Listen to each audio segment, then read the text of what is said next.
Hello guys, आप सभी का स्वागत है मेरे यूट्यूब चैनल पर दीपिका की पाठशाला। गाइस, मैं आज आपके लिए हिंदी का टॉपिक लेकर आई हूँ जो कि है अलंकार। अलंकार में जो है शब्द अलंकार है और शब्द अलंकार के बारे में मैंने आपको सारी चीज़ें इसमें समझाई है बहुत ही आसान तरीके से और उदाहरण के साथ मैंने आपको इसमें सारी चीज़ें समझाई हैं। अगर आपको मेरी वीडियो अच्छी लगे तो प्लीज़ लाइक शेयर ज़रूर कीजिएगा और अगर अच्छी लगे मेरी वीडियोस तो मेरे यूट्यूब चैनल को भी प्लीज़ सब्सक्राइब ज़रूर करें। आगे बात करते हैं हम दोस्तों, शुरू करते हैं अलंकार में शब्द अलंकार से। जब काव्य की शोभा शब्दों के माध्यम से बढ़ाई जाती है तो वह शब्द अलंकार होता है, या फिर ये कह सकते हैं जहाँ अलंकार गत रमणीयता शब्द के प्रयोग पर आश्रित हो वह शब्द अलंकार होता है। इस अलंकार में वर्णों या शब्दों की लयात्मकता संगीतमकता होती है। यह अलंकार वर्णगत शब्दगत वाक्यगत होते हैं। नोट लिखा है मैंने इसमें शब्द अलंकार कैसे कैसे बना है। शब्द से, शब्द में वर्ण शब्द और वाक्य से। वर्ण में र प्लस आ प्लस म प्लस अ। शब्द में जैसे राम बन गया है ये, और वाक्य बन गया है इसका राम जाता है। अच्छा, बात करते हैं शब्द अलंकार के प्रकार की। तो शब्द अलंकार में सबसे पहला जो है अनुप्रास अलंकार, फिर है यमक अलंकार, श्लेष अलंकार, वक्रोक्ति अलंकार, विप्सा अलंकार। बात करते हैं अनुप्रास अलंकार की। जहाँ एक वर्ण या अक्षर की बार बार आवृत्ति हो वहाँ अनुप्रास अलंकार होता है। जैसे अनु का मतलब है बार बार और प्रास का मतलब है वर्णों की आवृत्ति। जैसे चारुचंद्र की चंचल किरणें, शेष महेश गणेश दिनेश, इसमें स की रिपीटेशन हो रही है। तरणी तनुजा तटतमाल तरुवर बहु छाए, मुदित महीपति मंदिर आए, रघुपति राघव राजा राम। अब बात करते हैं अनुप्रास अलंकार के भेद की। 5 प्रकार के भेद हैं, जैसे छेका अनुप्रास, वृत्यानुप्रास, लाटानुप्रास, श्रुत्यानुप्रास और अंत्यानुप्रास। छेकानुप्रास में क्या है? जहाँ अनेक व्यंजनों की अनेक बार स्वरूपतः व क्रमशः आवृत्ति हो वहाँ छेकानुप्रास अलंकार होता है। रिझी रिझी रहसी रहसी हंसी हंसी उठो, जैसे रज रज रहस रहस हंस हंसे 2 टाइम्स रिपीट हुआ है। बंदऊ गुरु पद पदुम परागा, पद पद आ गया इसमें। सुरुचि सुबास सरस अनुरागा, जैसे सर सर आ गया इसमें, है ना। 2 टाइम्स इसमें रिपीटेशन हुई है। अब बात करते हैं वृत्यानुप्रास अलंकार की। जहाँ एक व्यंजन वर्ण की आवृत्ति एक या अनेक बार हुई हो लेकिन उसका स्वरूप एवं क्रम बदल जाता है, जैसे कलावती, केलीवती और कलितंजा।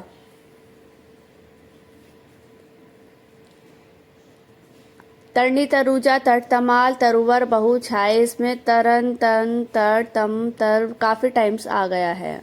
मुख मयंक सम मंजू मनोहर, इसमें मैं की रिपीटेशन कितनी टाइम्स है।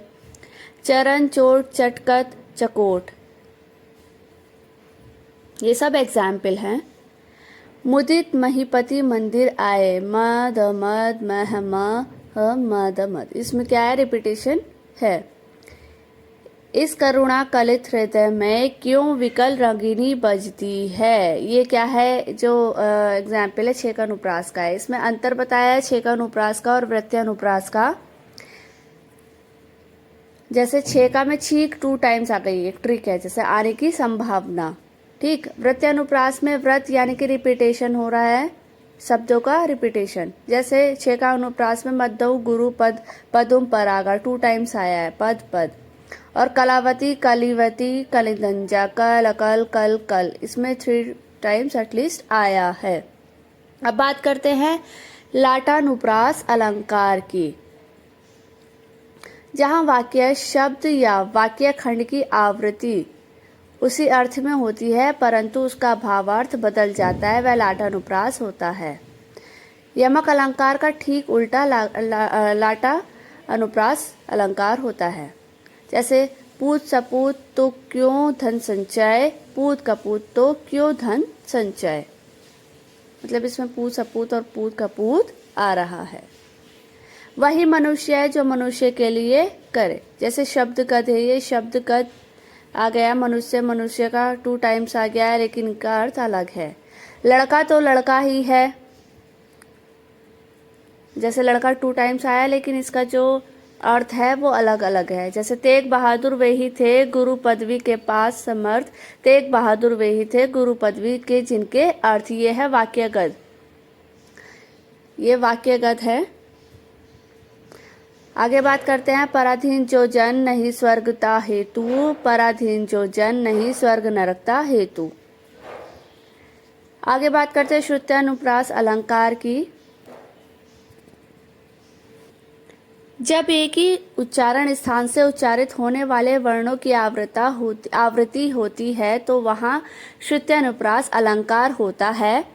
या एक ही वर्ग के उच्चारण स्थान, जैसे कि क ख ग घ, इनके सबके अलग हैं। जैसे के टी एम डी ओ, यानी कि कंठ, तालु, मूर्धाय, दंत, ओष्ठ, इन सभी से उच्चारण होने वाले को श्रुत्यानुप्रास अलंकार कहते हैं। जैसे एग्जाम्पल समझ लेते हैं, पा प्रहार प्रकट भई सोई, यानी कि इसमें जो पै का है वो है ओष्ठ से, तो इसके जो जैसे दीदी तेरा देवर दीवाना हो गया, ये दंत से हो गया। ठीक। तुलसीदास निस्दिन देखत तुम्हारी निठुराई, तो तुलसीदास में जितने भी वर्ड्स आ रहे हैं सब दंत से रिलेटेड आ रहे हैं। आगे बात करते हैं अंत्यानुप्रास अलंकार की।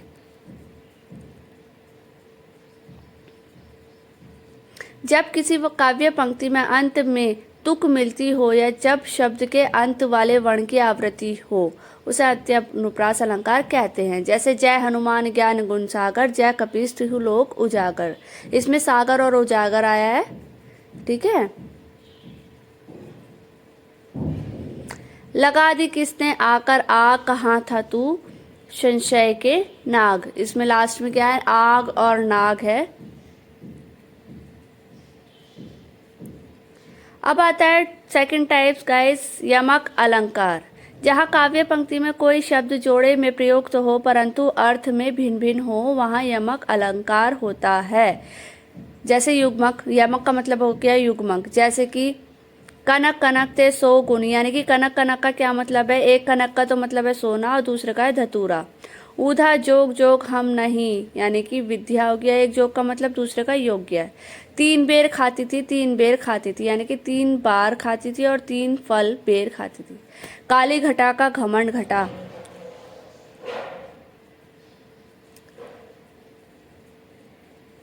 किसी सोच में हो विभोर, सासे कुछ ठंडी खिंची,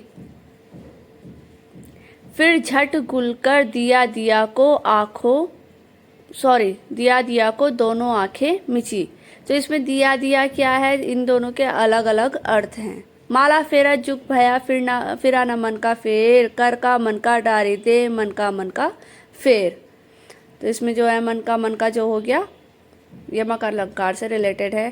कहे कवि बेनी बेनी ख्याल की चुराई लीनी, यानी कि बेनी का मतलब एक तो हो गया कवि और दूसरा का हो गया चोटी। जेते तुम तारे तेते नभ में न तारे हैं, तारे तारे। तो पर बारो उर्वशी सुन राधिके सुजाना, तू मोहन के उर्वशी है उर्वासी समान। नेक्स्ट है इसमें के की रव की नूपुर धवनी सुन जगती जगती की मुख प्यास। मतलब इसमें गाइस यमक अलंकार में 2 वर्ड्स आएंगे जिसका अर्थ अलग अलग होगा। आगे बात करते हैं श्लेष अलंकार की। श्लेष अलंकार का मतलब है श्लिष्ट धातु, यानी कि चिपका हुआ। इसमें जो वर्ड्स हैं वो चिपके हुए रहेंगे। जैसे प्रिय बतला दो लाल मेरा है कहाँ, रहीमन पानी रखिए बिन पानी सब सून, पानी गए ना उबरे मोती मानुष चून। यहाँ पर पानी का अर्थ क्या है, 3 अर्थों का प्रयोग किया गया है। एक अर्थ तो है मनुष्य के संदर्भ में, इसका अर्थ विनम्रता से है। दूसरा है तेज या चमक से। तीसरे का अर्थ है आटे के संदर्भ से। आगे बात करते जो रहीम गति दीपिकी कुल कपूत गति सोए, बारे उजियारो करे बड़े अंधेरो होए। इसमें स्पष्टीकरण दिया है मैंने। रहीमन जी ने दोहे के द्वारा दिए एवं कुपुत्र को एक जैसा दर्शाने की कोशिश की है।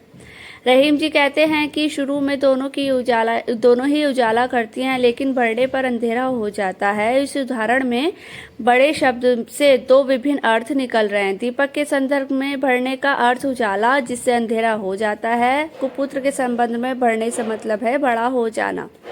आगे बात करते हैं। रावण सर सरोज वंचारी चली रघुवीर सिलीमुखी धारी, यानी कि सिलीमुख का मतलब है बाण और भोरा। सिलीमुख बड़े पानी लाल सुबरन पट। आगे बात करते हैं। चरण धरत चिंता करत चितवत चारहु ओर, सुबरन को खोजत फिरत कवि व्यभिचारी चोर। सुबरन का मतलब यहाँ पे दो प्रकार से किया गया है, 2-3 प्रकार से, ठीक है। उपयुक्त उदाहरण में सुबरन में 2 से अधिक वर्ण अर्थ चिपके हुए हैं। कवि के अनुसार सुबरन का अर्थ सुंदर अक्षर, व्यभिचारी का अनुसार सुबरन का अर्थ सुंदर स्त्री और चोर के अनुसार सुबरन का अर्थ सोना से है। मतलब इसमें जो है सुबरन के अर्थ बताए हैं। आगे बात करते हैं। मंगन को देख पट देत बार बार, यानी कि पट मतलब कपड़े हो गया और दरवाजा हो गया। आगे बात करते हैं। मेरी भव बाधा हरो राधा नागिरी सोए, जातन की छाई परे श्याम हरित दुखी होए। इसमें श्लेष अलंकार बताया गया है गाइस। हरित का अर्थ है हर लेना, हर्षित होना और हरे रंग का होना।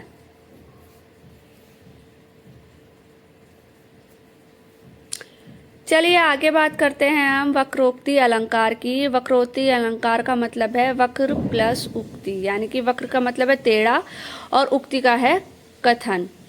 परिभाषा। जब वक्त के कथन को श्रोता अर्थ या उच्चारण के कारण सही न समझ सके और श्रोता उसका अन्य अर्थ समझ ले, वहाँ वक्रोक्ति अलंकार होता है। मतलब इसमें प्रश्नवाचक से भी हम समझ सकते हैं, जिसमें प्रश्नवाचक शब्द हैं। जैसे कि एग्जाम्पल से बात करते हैं।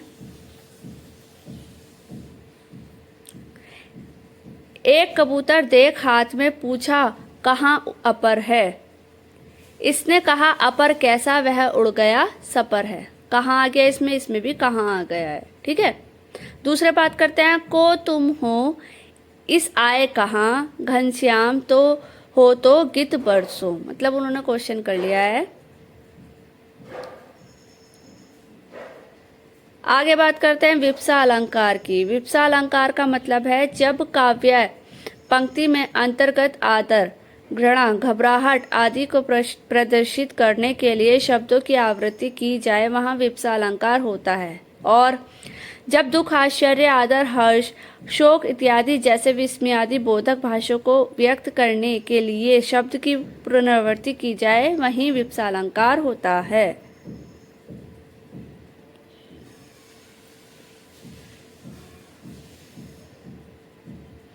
जैसे कि गाइस इसमें मधुर मधुर मेरे दीपक जले, यानी कि मधुर मधुर आ गया इसमें। मेरी करुणा हा हा खाती, यानी कि हा हा विस्मयादि मोदक हो गया इसमें। चिता जलाकर पिता की हाय हाय मैं तीन, नहा नम्रता में यादों में हुआ तल्लीन।